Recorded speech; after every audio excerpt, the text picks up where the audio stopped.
What happened to Aerith at the end of Final Fantasy VII Rebirth? A question that has driven fans into a theorizing frenzy since the release this year, to massive critical success and fan celebration, even going as far to be featured at Robert De Niro's Tribeca Film Festival, in which Aaliyah and I had the honor of going to and meeting the amazing director and producer. If you've been racking your brain like Sephiroth in the Shinra basement trying to get answers, fear not, I will teach you everything you need to know about the ending of this game and what exactly is happening. So let me explain why this ending is getting the attention and the respect of artists. They've shifted the perspective to be subjective to achieve a feeling of denial and grief that is much more rooted and personal than the original. We're going to explain why using cinematic language and artistic techniques. So buckle up. Be alerted for spoilers for the rest of the Final Fantasy VII story as far as the original is covered and the compilation. This video will be helpful for people who are veterans of Final Fantasy VII and are theorizing about the possibilities that are coming, as well as newcomers who are just confused about the ending of this game and actually don't know what happened. I'll also be explaining my top theories for how part 3 of this series is going to end and what's going to happen to Aerith and the rest of the team. And today's a special video because we are sponsored by DXRacer and their exclusive Final Fantasy VII Rebirth themed chair, which we will be constructing and putting together during today's video. This chair is very comfortable and it is a beautiful Final Fantasy chair, which I admit I've never had in my life. So as a lifelong fan, it's pretty cool to have. So something to think about for yourself if you're a gamer like I am, or you're looking for a gift for the holiday season for your fellow Final Fantasy fans. If they're losing their minds, trying to figure out what happened at the end of Rebirth, what better way to push them over the edge than by giving them a Rebirth chair to sit in as they rack their brain. So, looking at the end of FF7 Rebirth, what happens in broad strokes? We have Sephiroth come down from the sky, Aerith is seemingly saved by Cloud, but then seems like Aerith actually dies. But then it seems like she's talking to Cloud, then the other party members are mourning her. So, what exactly happened? Let's look back at the original Final Fantasy VII. In the original Final Fantasy VII, we have the same scene depicted. Cloud goes up to save Aerith. He's struggling under Sephiroth's control to destroy Aerith himself. He struggles to keep down the Buster Sword. He's about to do it. He barely resists. Then Sephiroth descends from the sky and destroys her himself. Cloud then mourns Aerith in his arms, explaining that she'll never breathe, she'll never speak again, she'll never smile again. We fight Jenova, he buries her, and the story moves on. So what's happening in Final Fantasy VII Rebirth, by looking at the cinematic language that they've used and the same artist's art style that they've used in the past, we can figure out that this is actually the same as the original game. But there's a shift in the perspective from an objective point of view, where we're kind of just looking down at the story unfold, almost like you're watching a play, to a subjective point of view from Cloud's perspective. It's important to note a few things to understand what's happening in this scene. Number one, Cloud is at the apex of his breaking point, mentally completely under Sephiroth's control. There's only one more step in his journey when we go to the Northern Crater, where he just completely crumbles, doesn't even think he's a human being anymore. So we're just one step before that. So that's note number one. It's incredibly important to understand Cloud's perspective through the rest of the ending scenes. And the other big note here is Tifa. There are numerous points throughout the ending where we switch to another subjective point of view, Tifa's. However, Tifa is a trustworthy subjective point of view versus Cloud's untrustworthy, mentally hallucinating point of view. Director Hamaguchi-san came out just the other day and explained that Tifa is Cloud's groundedness. She's there to ground him. She's there to help him stay himself. And this is incredibly important and accurate depiction of their relationship, considering the most important scene in Final Fantasy VII history, which is of course Cloud regaining himself, which is Tifa is the catalyst for that. Tifa is the one who grounds him, puts him back together, and allows him to realize he is a real person. He is the real Cloud, which allows him then to complete his journey and be the hero. So looking at these two point of view switches we have a switch to Tifa's point of view, which is voiced through the cinematic language of moving the camera, her point of view, and you'll see that from Cloud's point of view, Aerith is reaching up touching his face and saying, it's okay, I'm with you, it's gonna be all right.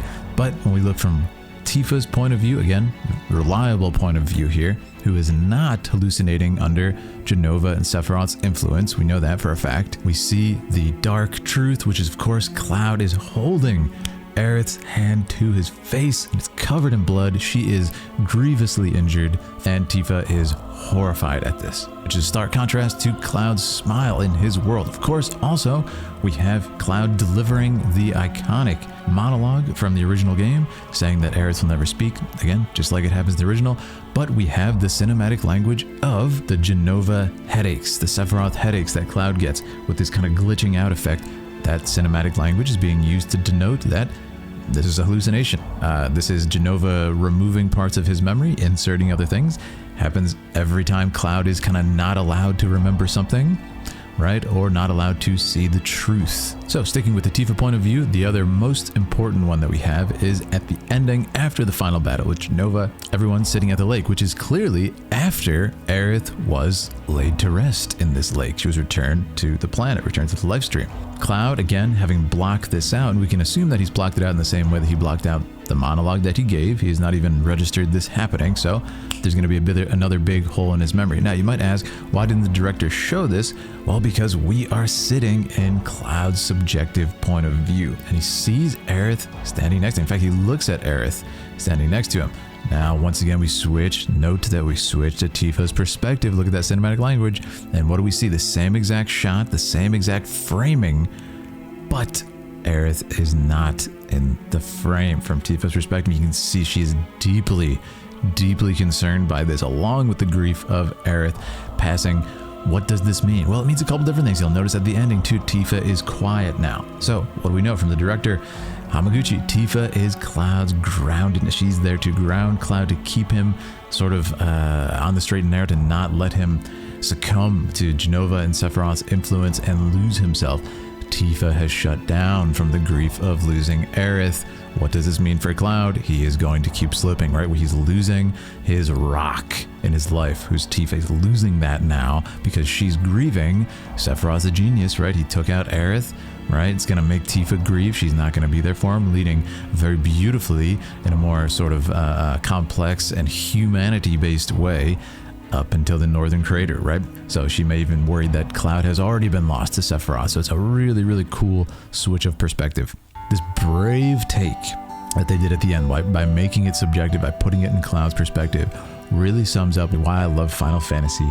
I will take the game that did something bold for the ending. It's saying something and gets a special presentation at the Tribeca Film Festival versus the game that does it safe and gets the easy sort of cash grab of just telling the scene exactly how it was to please the fans. I will take that 10 out of 10 times. And let me ask you, what other games were featured at film festivals for special presentations, special honors? That's my point. Now we're going to talk about how Cloud sees Aerith even though she's not there. But first, let's take a break and start putting together this DX Racer Final Fantasy VII Rebirth chair. You not have to be a master builder or a miner like Barrett to put this together, and I'm going to walk you through it step by step, so just relax. All right, step one, open the box. Make sure you do this safely, of course. All right, to begin, let's unbox this DX Racer Final Fantasy VII Rebirth chair. Now let's take out every piece that's in the box. Look at that beautiful, beautiful Buster Sword on the chair. Glorious. I mean, just appreciate the detail that's put into this design. You have the characters' individual weapons. Cloud, Barrett, Tifa, Aerith, Nanaki, Yuffie, Kate Sith, and of course, Sephiroth's Masamune. And of course, the iconic Buster Sword featured on the back is the perfect way to show that you are the ultimate FF7 fan. I'm gonna lay out all these parts so you can get at them and to make your construction project easy. Once you've unboxed all of your parts, make sure to be just like your favorite Final Fantasy VII characters and dispose of the box very, very carefully.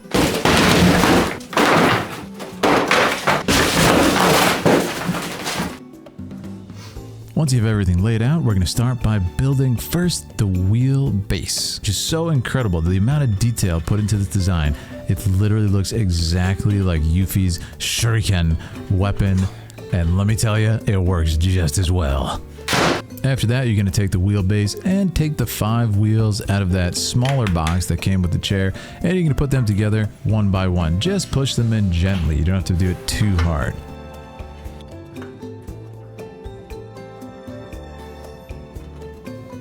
Now you're going to take the hydraulic piston, which again, it looks exactly like Reno's baton that he uses to beat Cloud with lightning damage in the game. The references are endless. Take that and you're going to insert it to the wheel base, the bigger side down. After that, you're going to take that sleeve, you're going to take that and you're going to put it over the hydraulic. All right, we'll get back to the chair a little bit later. Let's go back to how Cloud sees Aerith. So, Aerith dies. The most important question, why does Cloud still see her if she's dead? Oh, that's because she lives in another world or dream where Cloud continues to see her all the way up to the ending of Advent Children, the film.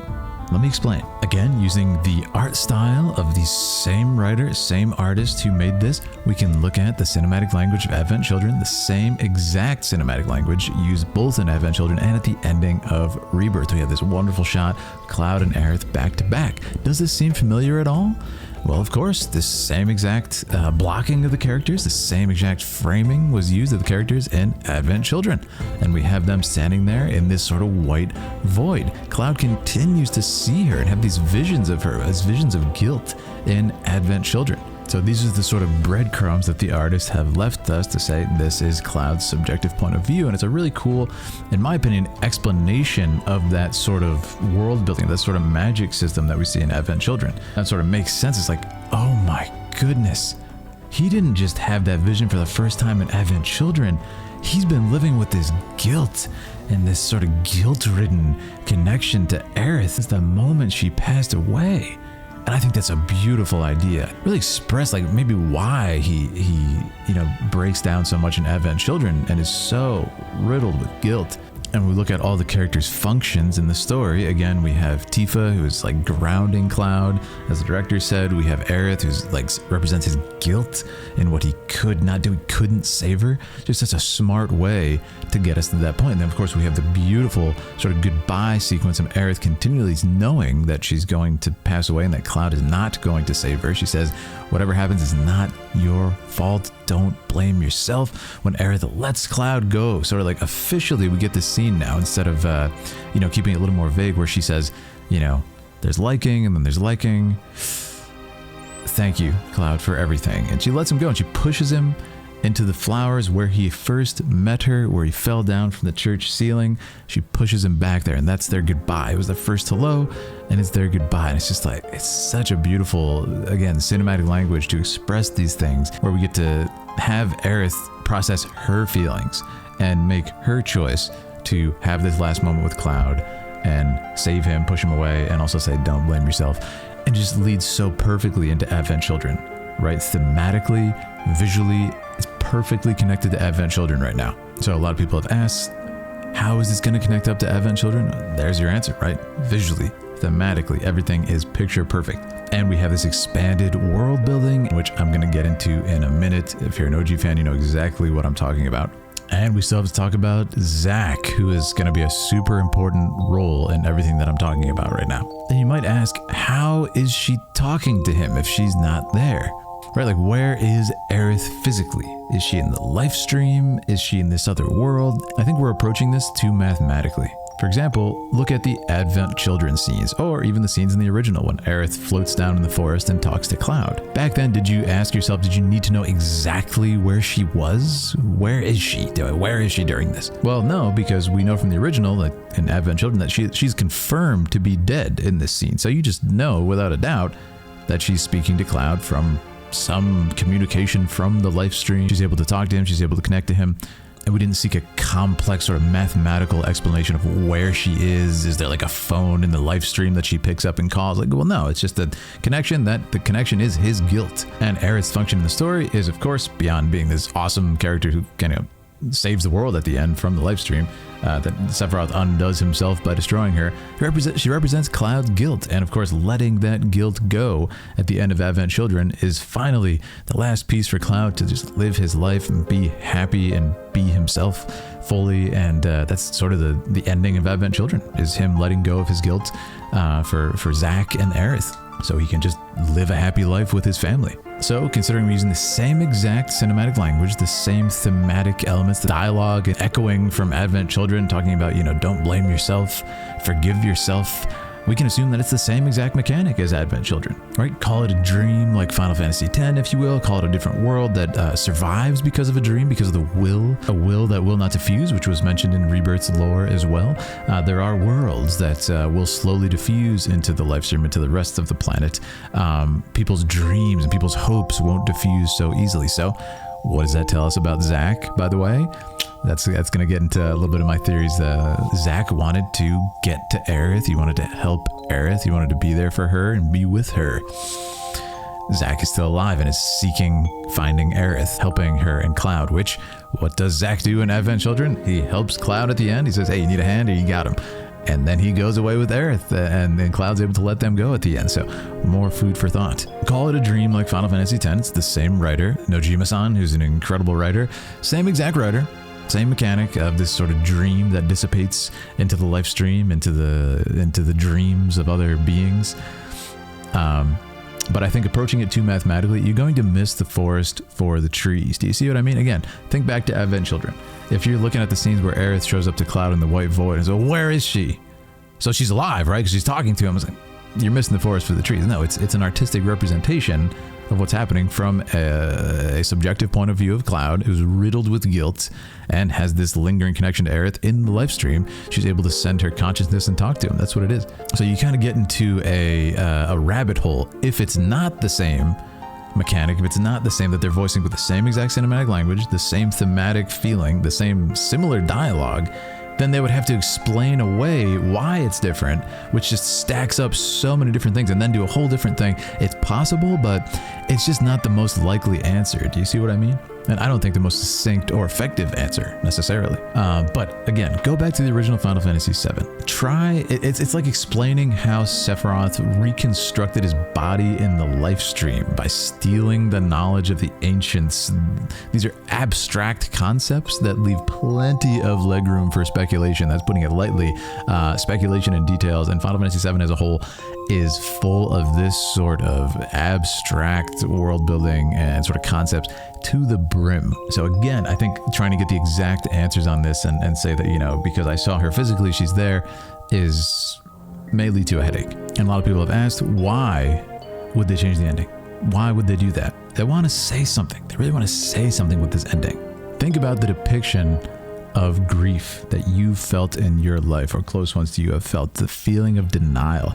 Mix that in with the world building and magic elements of this story. Genova mind control, like Sephiroth controlling Cloud like a puppet. The guilt of Aerith that Cloud lives with for years. All of these things come together and you have this amazing scene. And of course, one of the biggest questions, when are we going to see Aerith's funeral? When is she going to be lowered into the lake, and are we going to hear Cloud's iconic monologue? So I think Sephiroth's going to use it against Cloud. Do you remember what he said when Cloud first met Aerith in Final Fantasy VII Remake? First time he sees her, Sephiroth remarks that he can't save anyone, puts his hand on Aerith's shoulder and says that. So I think he's going to use it against Cloud and say, didn't I tell you you couldn't save anyone? Why are you surprised? She died. This is why you have to trust me. I am here for you, Cloud. I will always tell you the truth. I'm Sephiroth. And it's going to be such a maniacal sort of breakdown of Cloud by Sephiroth, which of course then leads us to the live stream sequence, the healing of Cloud that Tifa gives him. She heals him. How does she do this? Well, by helping him accept the truth about himself, his shortcomings, his strengths, his mistakes. And I think what a great way, again, to have him sort of accept Aerith. So I think we're going to have this sort of sort of inclusive full Advent Children arc of sorts as part of this. Again, this revision of the compilation. I think it's a good time to get back to this chair building. So now we're going to build the actual chair part of the chair. All right, so first you're going to use this beautiful tool that DXRacer included for you. You're going to take out the pre-installed screws in the backrest of the seat. After you take those out, make sure to lay them out so you don't lose them. It's a classic mistake. After that, you're going to pick up the backrest and line it up with the seat using this metal bracket. And you're going to want to start putting the screws in that you just took out on the side without the metal bracket. It's going to make your life a lot easier. So make sure you start screwing in both sides of that, but make sure you don't tighten fully one side before doing the other, or you're going to have more imbalance in your chair than a world where Sephiroth has summoned Meteor and it's going to come crashing down. Only after you've lined up each of the screws on both sides, then you can go in and use that beautiful tool there and tighten each screw. Finish it off. Now you're going to grab these magnetic covers and you're going to snap them onto each side. But note, one is slightly smaller than the other, like the brains of people who ship Cloud and Don Corneo. So make sure you've got the smaller one on the correct side. Snap those babies on. All right, so you're going to flip your chair over, take out the 4 screws just in the center, which will allow you to then attach the tilt mechanism using those same screws back where they went. But make sure that the front label of the tilt mechanism is, of course, facing the front. There is a label on the bottom of it. Insert those screws and tighten them up before you are ready. All right, now we're going to take that fully assembled wheelbase that we did in the previous step. We're going to slide that hydraulic piston into the bottom of the chair in the middle of that tilt mechanism. All right, now flip the entire chair upright, and this is my favorite part, have a seat.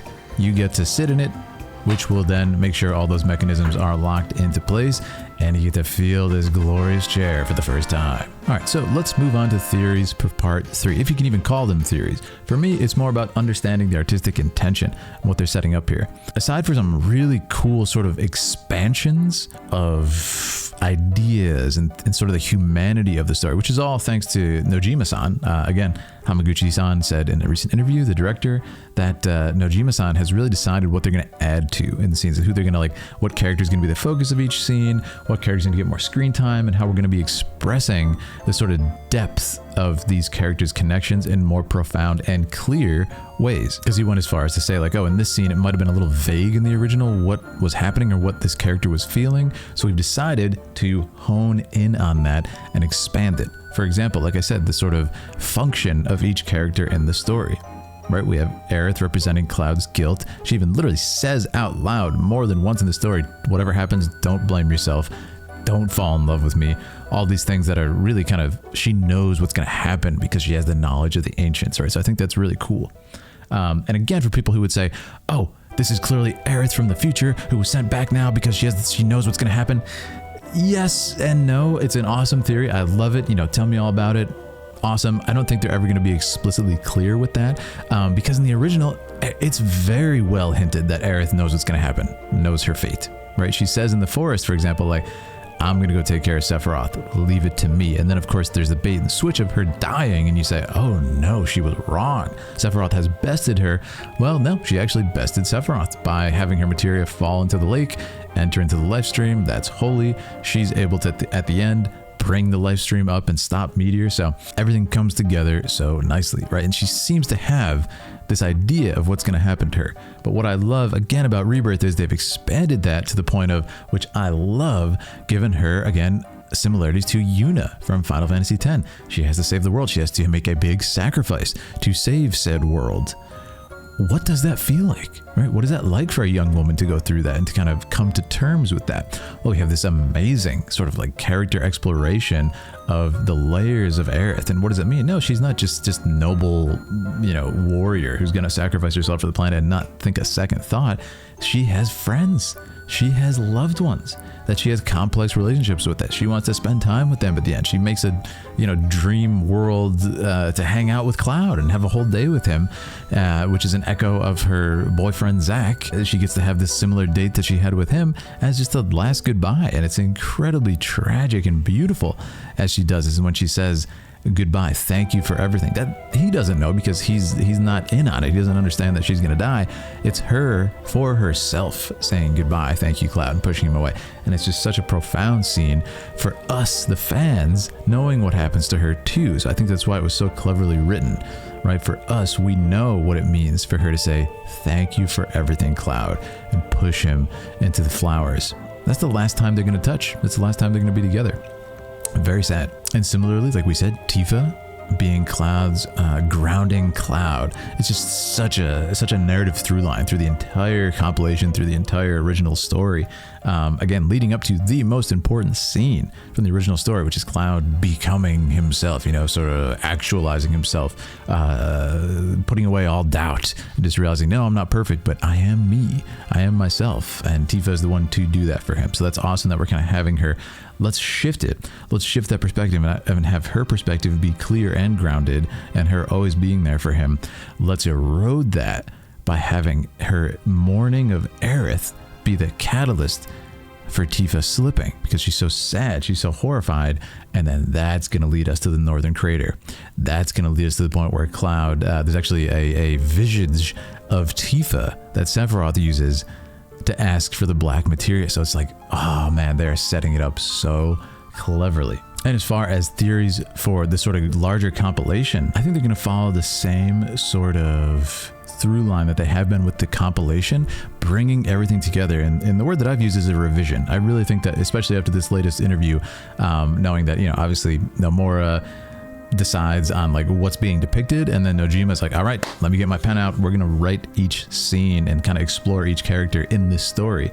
It really just, again, makes me more confident that this is a revision of the entire compilation as one digestible, clear, concise, and inclusive of all that lore. Not like, oh, oops, this doesn't exist in the original, but you got to go play this to learn about that, and this isn't here, but no, it's all in one place right now. And we can see that characters like Genesis, characters like Deep Ground are probably going to show up again, and I think they're going to show up in meaningful ways. For example, Deep Ground, let's have them fight in the war at the end, where you know, drop into Midgar from the Highwind, and we fight Diamond Weapon and stuff. Let's have them on the beaches in a war against Wutai, as you know, everybody's fighting. Diamond Weapon's coming. Rufus meets his fate. It's just going to be like a smorgasbord of incredible content to include all those. You can have Vincent fighting Deep Ground, right? You can kind of include the compilation in this interesting way. You can have Yuffie getting revenge on Nero, right? So there's really cool ways you can include everybody while making it the same story, right? The same exact story. And also, I'd be remiss if I didn't talk about Sephiroth. The big conversation point of a lot of people is, of course, what's going to happen with Sephiroth and Jenova at the end of this story. I've voiced my theories on this a few times, but I think it'd be really cool to get more Sephiroth character development. What does he feel? What does he want in this sort of elevated state that he's in? And I think it's cool. Again, we've expanded on the black materia. We've expanded on Sephiroth literally flying through the life stream with his black whispers, trying to attack Tifa and everything. We've expanded on so much of how he reconstructed his body, right? Like I said before, it was just a vague, abstract concept. I don't know. He's magic. He's back. And this is like, no, we know he's in there. And then we're going to see him in the Northern Crater, his upper torso in a crystal. Bizarro Sephiroth is an upper torso, no legs. See what I'm saying? So he's reconstructed that, and that's his true body, this horrifying, you know, horrifying depiction of himself. So that's gonna be really cool. But I would love to see at the ending a character turn for Sephiroth with Jenova, the classic song by Nobuo Uematsu, Jenova complete. The final battle with Jenova. What does that mean? She's complete. All her cells have returned. I want to see her speak. I want to see her be a character. Jenova, that you know, let's have her come to life. Let's have her speak to Sephiroth, her son. Would she embrace him? Would she say, you're just another parasite that I'm here to control? What does that mean for Sephiroth's character, right? So this is just, it's such a rich opportunity to explore his character and his past. I think I'd also love to see a sort of memory sequence with Sephiroth, all the stuff with Ever Crisis. That's what I'd personally love to see.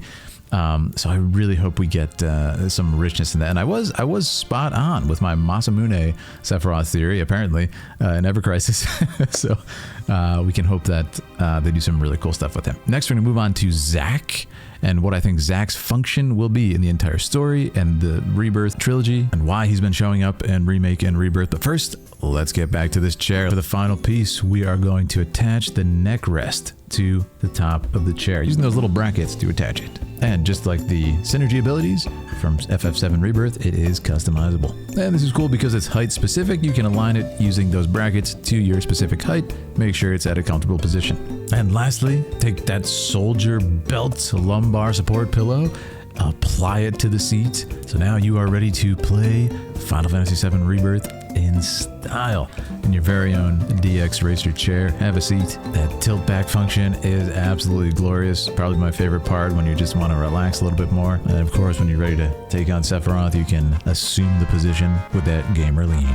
All right, so my final thoughts on Zack. He is sort of the linchpin of so many people's theories, so many people saying this is a completely different story. There's literally not one thing that's the same as the original Final Fantasy VII. You lost me there, but people who keep saying it's going to be a sequel. I've said it, I've been on record saying it numerous times. When is it going to be a sequel, if it's a sequel? Because now we've had like 150 hours of the same exact story.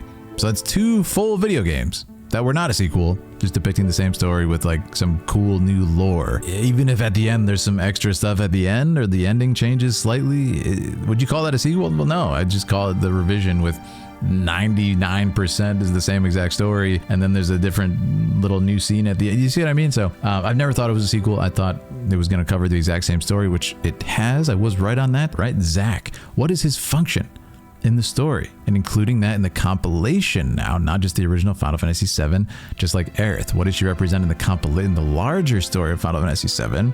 She represents the unobtainable person for Cloud, who dies, and then of course his guilt, right? How does Cloud move on and have a life with the people that he cares about, his family, Tifa, Barrett, Denzel, etc., Marlene? He has to let go of his guilt. He has to let go of Aerith and Zack, right? So that's what the whole function of Advent Children is for his character.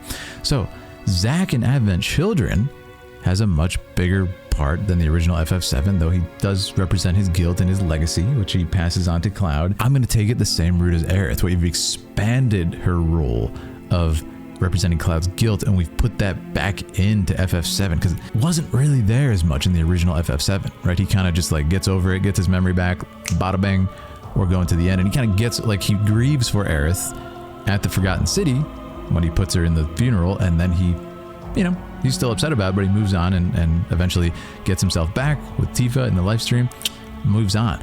But what we've done here is, no, we haven't had him get through that. We've had this sort of Advent Children Cloud start to develop, right? We're connecting the compilation, which was a sort of expansion of the story and these characterizations, right? So now we're including that expansion of characterizations, where we're including it back into Rebirth, so the story is concise, so it makes sense.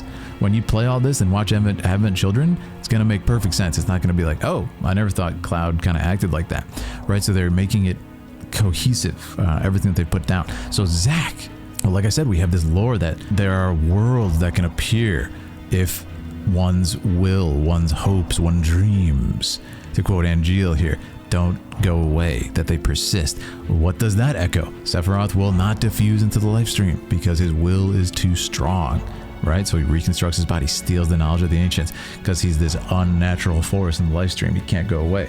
He has Genova cells, right? So we're expanding on that idea with Zack. He will not go away because his hopes and dreams to see Aerith, to help Cloud, were too strong.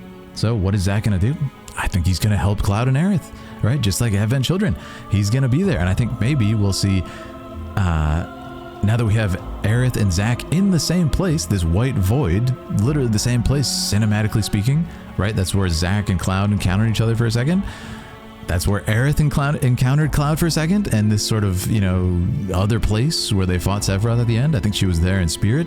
Sephiroth is in tune with the live stream. He was able to perceive her and say, I underestimated you, right? So just like when Zack was there, was Zack able to be seen by Barrett and the others? No, but he was able to be seen by Cloud, just like Aerith is not seen by Barrett and the others. You see what I mean? So we're having this sort of crossover.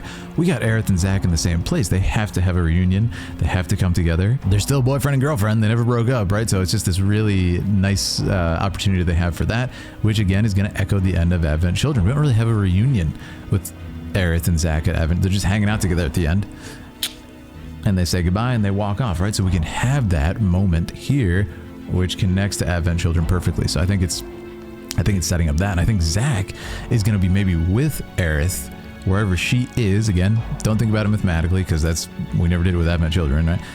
They are in that place. They are in the live stream. They are going to help Cloud. They're going to help save the world with the live stream at the end, have it come up and stop Meteor. So that is my theory. Of course, Zack probably shows up again and says, hey, you got him this time. Helps out a little bit, fights a little bit, but yeah, I think it's going to be the same as Advent Children, as they've seen that white void where, again, Zack shows up to Cloud when he's fighting Sephiroth and he's struggling a little bit. A little bit is putting it lightly. He was stabbed like 90 times. But you see what I'm saying? He popped, maybe gave him an X potion or something like that, and he's all right. My point is, it's all there.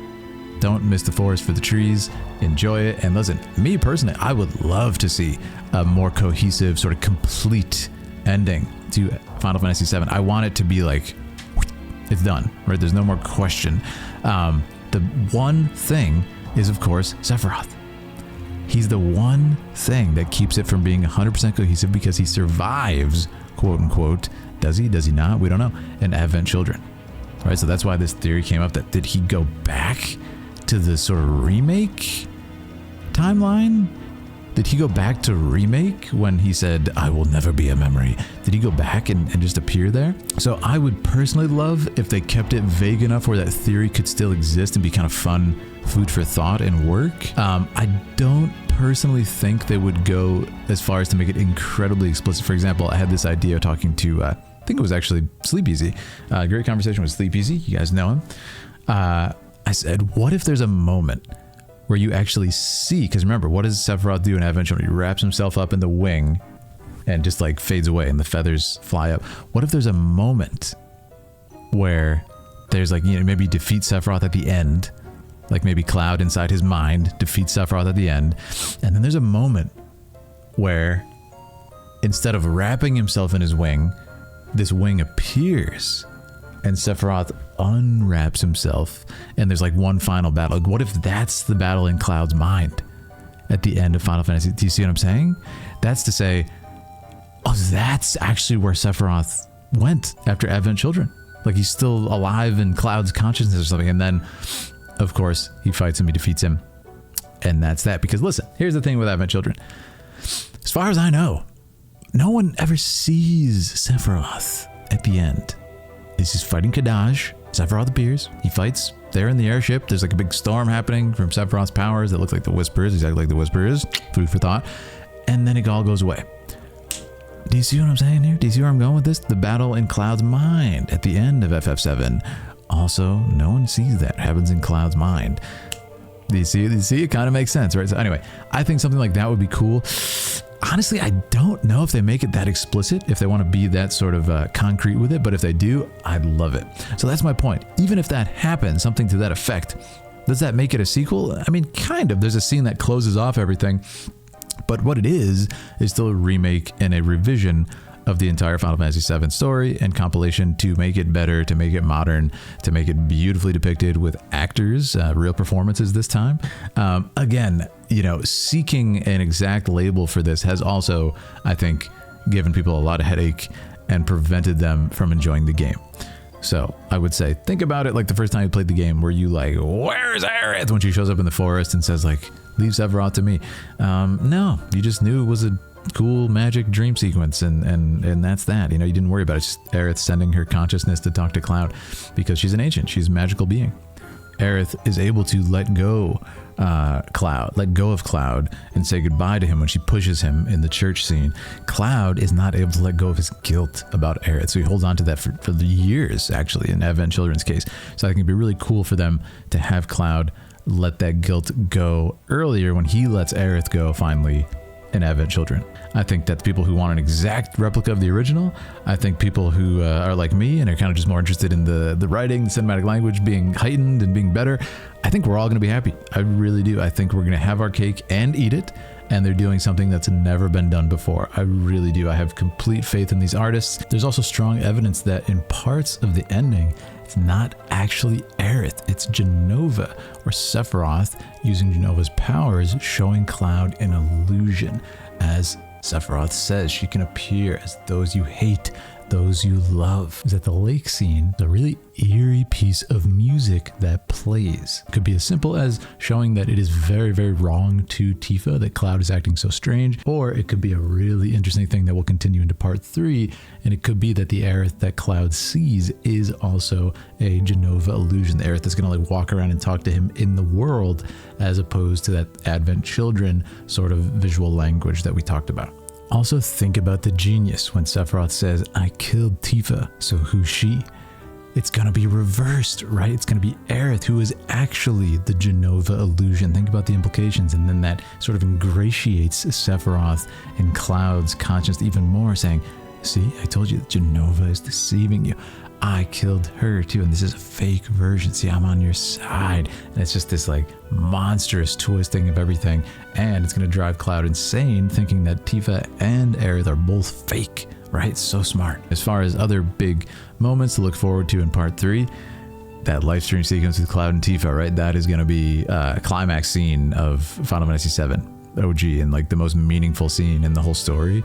So I think they're definitely going to nail that, because Nojima is a beast when it comes to this sort of interpersonal relationships writing. And Cloud and Tifa, I would say Aerith too has been good. Barrett, all the characters have been incredible, but something about that Cloud and Tifa just quiet scenes, I've said this a million times in the remake trilogy, where they're just talking, are just like so, it's funny, I use the word grounded. That's just what Hamaguchi called Tifa to Cloud. They've been so grounded, so just lifelike and so believable. So, oh man, that live stream sequence is going to hit in a beautiful way. And of course, then we have this sort of final night where all the characters are together for the last time. Oh, that's going to be good. I predict, I've said it a million times now, I predict that's where we get the third Nobuo Uematsu song. Is that scene under the high wind, Barrett going to see Marlene, everybody, Sid, Shara, just wait. I think if they're smart, that's what they do. So anyways, that's some of my thoughts for part 3. That's what I think happens to Zack. That's what I think happens to Sephiroth. I think I've covered all my bases. We put together an amazing chair. I just want to thank everybody being part of this fun time. Make sure to check out the chair by DXRacer if you're looking for a gift for yourself or your friends this holiday season. And please let me know in the comments if this helped make it clear to you, if you're a new fan, what happened at the end, or an old fan or veteran. Let me know if you enjoyed my theories, my takes on it. Again, just using cinematic language here and the art style of these specific creators to try and voice what I think is going to happen. And I think it's quite clear when you break it down like that, and if you look at it through this lens, it makes the most sense and is the most meaningful to consume as an art piece. So that's my thoughts on it. Let me know what you think. If you enjoyed your time here, make sure to subscribe here on my gaming channel and Twitch. Hop in my Discord if you want to chat about Final Fantasy. Tell me your theories yourself. And of course, check out my couples channel with my amazing fiance, Aaliyah. We love Final Fantasy VII. We love talking about it. Recently got engaged. You can see my proposal. Anyways, you guys are the best. Thanks so much for being here. Thank you, DXRacer, for sponsoring. I'll talk to you soon.